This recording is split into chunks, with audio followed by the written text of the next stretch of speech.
Dans le WhatsApp de Moreshet Israël de Aftalion, c'était vraiment le branle-bas de combat pour savoir est-ce que Kippour allait être annulé cette année. Et pour une petite poignée de gens ici, ça aurait été vraiment très très dur à accepter.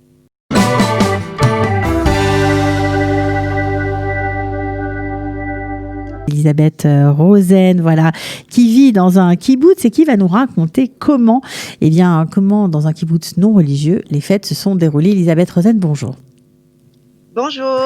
Alors, on est ravis de vous accueillir, voilà, parce que vous aimez raconter cette expérience d'une Française en Israël depuis longtemps maintenant, mais qui est toujours, on va dire, qui a toujours des yeux grands ouverts et qui sait décrire très bien les choses que vous voyez, les choses que vous vivez au quotidien. Alors, racontez-nous comment se passent les fêtes dans un kibboutz non religieux, a priori.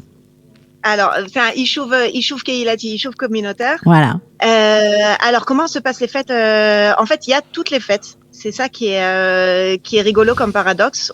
Toutes les fêtes sont fêtées. À Hanouka, on a la Hanouka du Ishuv qu'on allume et tout le monde vient chanter les chansons et manger les beignets.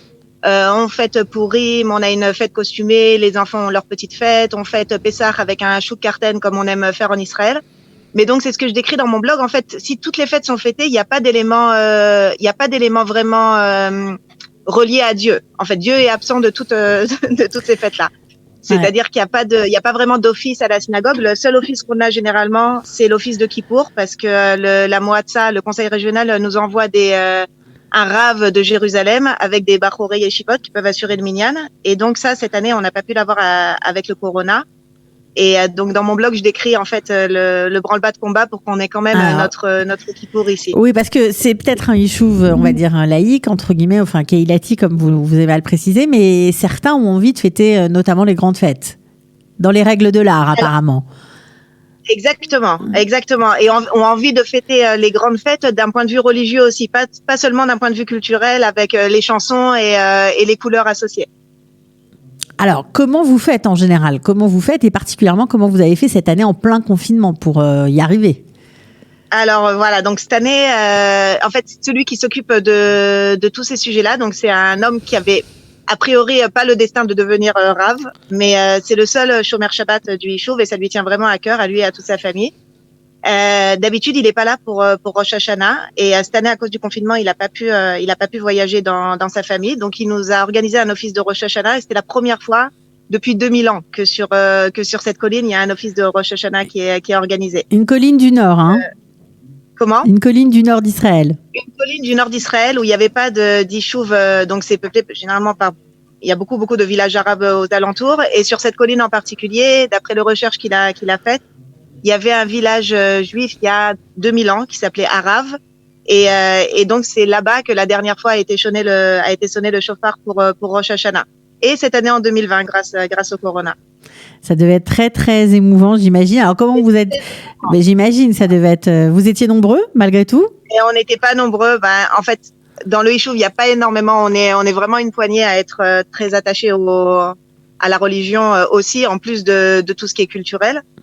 Et donc, il n'y avait pas le minyan pour Rosh Hashanah, mais presque le minyan. Et puis, on devait être une vingtaine avec les enfants autour. Et c'est vraiment émouvant. Et voilà, moi, je grogne souvent que c'est pas assez religieux chez moi, mais quand mes enfants ont vu en fait l'émotion et les larmes dans les yeux de tous les participants, je me dis qu'il y a quand même une transmission qui se fait. C'est sûr. Alors, Kippour, comment vous vous êtes débrouillé ? Pareil ? Alors, Kippour, généralement, ce qui se passe, comme dans ces Yishuvim, en fait, le conseil régional s'assure que dans tous les Yishuvim, il y aura un minyan pour Kippour et il y aura le chauffard pour Kippour. Donc, ce qui est fait généralement, c'est dans les Yishuvim qui sont pas religieux, qui sont laïques, il y a un rave de Jérusalem qui est envoyé, des bachorei yeshivot qui viennent, qui sont logés dans les ganes du Yishuv. On leur apporte, la communauté leur installe des matelas, etc. pour qu'ils soient bien installés. Et c'est eux qui, en fait, dans la salle des fêtes, viennent et font l'office de Kippour, la veille de Kippour et le jour de Kippour, jusqu'au chauffard. Donc cette année, c'était pas possible. Et pour rajouter en plus à la difficulté, le fameux Rav du Yishuv, qui est en fait pas Rav, mais donc qui s'occupe de tous ces sujets-là, est rentré en bidoud cette semaine. Et donc dans le WhatsApp de Moreshet Israël de Aftalion, donc c'était vraiment le branle-bas de combat pour savoir est-ce que Kippour allait être annulé cette année. Et pour une pour une petite poignée de gens ici, ça aurait été vraiment très très dur à accepter. Et finalement, ce qui a été fait, c'est il a proposé qu'on organise en fait la synagogue devant la maison de cette personne Shomeret Shabbat qui fait toutes les prières. On a tout organisé, on a installé des chaises, on a ramené les livres de prière, on a ramené le Sefer Torah et des ventilateurs et de la lumière et des Shaon Shabbat et voilà, tout a été fait dans les règles de l'art et c'était magnifique. Donc lui, il priait à l'intérieur de chez lui, c'est ça, si j'ai bien compris? Dans son jardin. Et lui, il était dans son jardin, ses enfants et sa femme aussi, donc séparés des autres, mais à quelques mètres en fait, une dizaine de mètres. Et tous les participants étaient installés et on entendait très bien. Bah, j'imagine que ça a dû être un office inoubliable.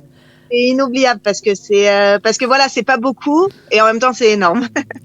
C'est sûr, donc ça vous a laissé sûrement un souvenir très très marquant. Alors il y a beaucoup d'offices qui sont déroulés comme ça en Israël, beaucoup d'offices qui ont été à l'extérieur, dans les cours d'école, dans les préaux, enfin il y a eu des scènes assez incroyables malgré la chaleur. Vous n'avez pas trop souffert de la chaleur ? Vous avez tenu le coup? Et on n'a pas trop. Il y avait des ventilateurs et en fait les deux offices moi auxquels j'ai assisté c'était le Kol Nidre de la veille et la Neila du soir en fait. Donc c'était vraiment avec la brise de Galilée, c'était juste parfait au niveau des températures. Bah, j'imagine. En tout cas, merci vraiment beaucoup d'avoir témoigné. On espère eh bien que les choses continueront. Voilà sur cette lancée. Bravo. Ça va, ça a été bien pris quand même par les autres membres du Yishuv. Ils vous ont pas regardé avec des yeux. Non. Ils sont habitués maintenant. C'est très bien accepté. C'est dit un Yishuv pluraliste. Donc voilà, tout le monde accepte et tout le monde accepte très bien ce qui est important pour les autres. Sur ça, il y a aucun souci. Voilà. Okay. Même les habitants de la rue ont accepté que la rue soit bloquée le jour de Kippour, c'était pas trop compliqué. Donc voilà. Bon, en tout cas, Elisabeth Rosen, merci pour votre témoignage. On vous retrouvera peut-être dans une prochaine aventure. D'ailleurs, si vous aimez ce genre d'histoire, je vous encourage à monter sur le blog d'Elisabeth. Voilà, c'est facile, Elisabeth Rosen. Vous tapez ça sur Google et vous allez tomber sur son blog. Merci beaucoup. Merci beaucoup. À très bientôt. À bientôt.